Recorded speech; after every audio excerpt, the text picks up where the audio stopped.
Армысыздар алтыннан ардақты күмістен салмақты отырыста отырып, огурциді опырып, бір қолында вилка бар, бір қолында килька бар, біреуде слива, біреуде пиво, құлақтарында сотка бар, алдарында водка бар, окрашка деген допта бар, натуральный сокта бар. Біреу бұрыш жеп отыр, біреу күріш жеп отыр, біреу домбыра тартып отыр, біреу мальборо тартып отыр, біреулер қатып отыр, біреулер жатып отыр, біреулер құлап отыр, біреулер жылап отыр.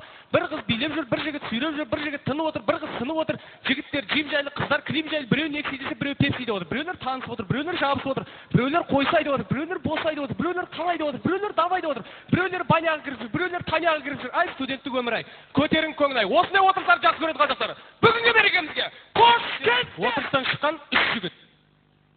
Қазақ, өзбек, орыс бұлар отырысқа барған кезде не жейді екен деп үшеуін асқазан тексеріп көріпті.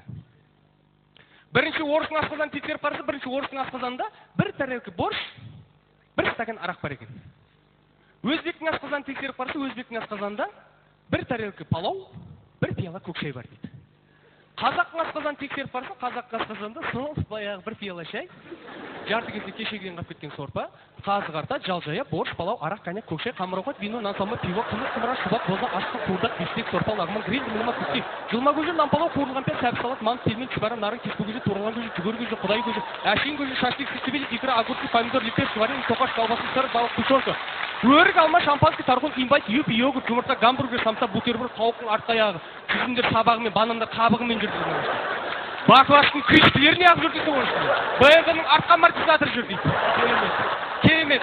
Енді біз қазақ қаншалықты асқазанымыз кең болғанымызбен де көңілімізде сондай бір кең. Мынау домалақ жер шары болатын болса, жер шарында ең алғыр, ең сөзге шешен ол тек қана біз қазақ халқы екен. Енді сіздер неге деп сұрауларыңызға болады? Мысалға, баяғы тарихқа сүйенетін болсақ, бұғар жырауларымыз, Төле би, Жиренше шеше қандай болған, е? Мысалы, өздерінің тапқырлықтарымен, өздерінің сөз тапқырлықтарымен екі елдің арасында болып жатқан дауды не істеп отырған?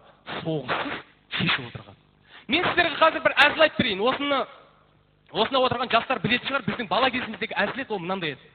Папа, 5 теңге берші, 4 теңге, не істейсің 3 теңге, 2 теңге жетпей ме, 1 теңге деген.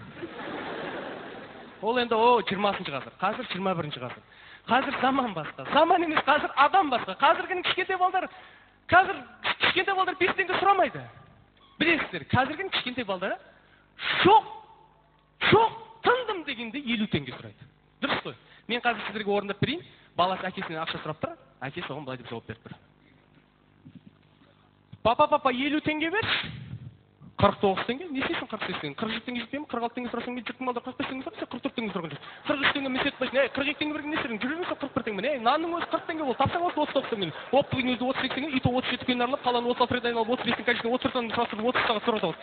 Ей, саған 30 рет айтса да құлағыңа 31 кірмейді ғой, дейсің 30-ға толмағансың. Менің өзіме 29 жасында әкемнен 28 теңге сұрап, 27 теңгесі шай алып, 26 теңгесі май алып, айқай 25 айтып, 24 жасар сен шешеңе 23 февраль біздің мерекеміз болса да, түнгі сағат 22-де 21 микрорайоннан 20 теңгелік гүлді 19 теңге сұрап берген шешең өзі 18 жасар қыздай сезінген. Ал сен 17-ге толмай жатып 16 жасар баланың әңгімесін айтпасын. Әйелдің тапқан 15 теңгесін, еркектің тапқан 14 теңгесін берекесі бар деген, 13-те отау иесі деген, сен жүрсің мына 12-де бір гүлің ашылмаған, 11-ші класста оқып жүріп 10-ші классыңызда 9 теңгелік мороженое беремін деген қайсыз неше сенікі бар, 7-ші бар болсын мейлі.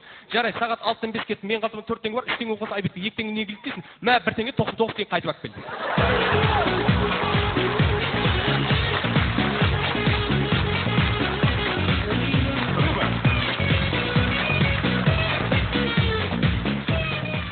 Бәрекелді.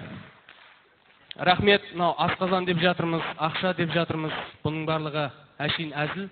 Бірақ былай ойлап қарасақ, осының бәрі өмірде кездесіп қалуы мүмкін. Мүмкін осында отырған залдағы бір көрерменнің өмірінде осында кездесіп қалуы мүмкін. Өмір бұл. Айтады, өмір деген үйретер өз деген. Орындала бермейді көз деген. Қиындыққа мойыма сөз демегін, сонда ғана орындалар көз деген деген. Қамшының сабындай ғана қысқа ғұмырда барлығымыз өмір сүріп жатырмыз, барлығымыз бақытты аңсаймыз. Ал бақыт ақылдының да, ақымақтың да басына бірдей қонады екен. Бірақ бақытты болу ол адамның өз қолында екен. Себебі бұл өмірдің заңы.